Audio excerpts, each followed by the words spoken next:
I'm interested in how your career in Hollywood sort of began. Was there ever a point at which you decided to sort of move over here and give it a crack, or did it happen automatically? Was it Muriel's wedding, I guess, when that blew up? Muriel's wedding was purchased by Harvey Weinstein when he had Miramax in, I think, 1994. And then the film was released in America later that year or the next year. And he kind of made me travel around this country like a little circus animal. I did so much press.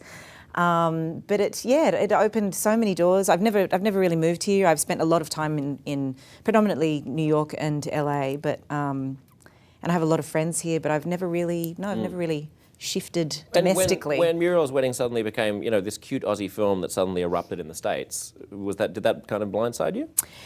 Totally.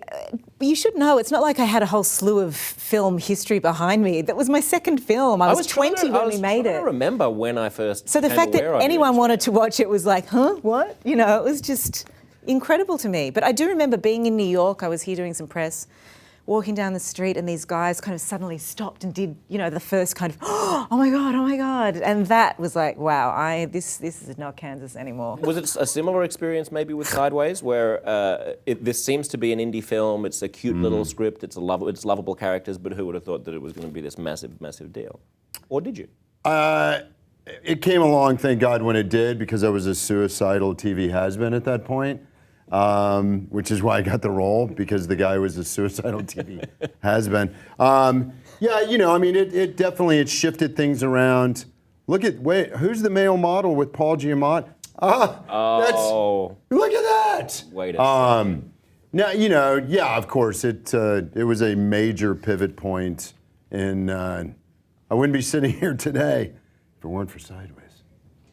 I've heard there's not going to be a sequel. That's what Alex to Sideways. There's only so drunk you can... I doubt they will never make it. Yeah. Was there talk of it? There's a book. Oh. And a play now. It'll never... It's a play of it. Oh, is it really? Apparently. I was Googling around online. There's a Japanese version of Sideways, too. Oh, really? No way. Yeah. Are you in that, and do you kill a monkey? Not in it. Spoiler alert. Monkeys all lived. Monkeys all lived, man. Suddenly I become really tender. Monkeys just want to live, Josh. Good, they do. They're like all of us. They're just like you and me. They're just like you and me. They just want to live. Not exactly. Just like you and me. In that narrow respect. They just want to swing very from much tree to tree. Like you and me. I think in some people there is a resistance to even want to help in Uganda because of the the anti-gay and the. But you have to remember that this is localized to an issue about rehabilitating children.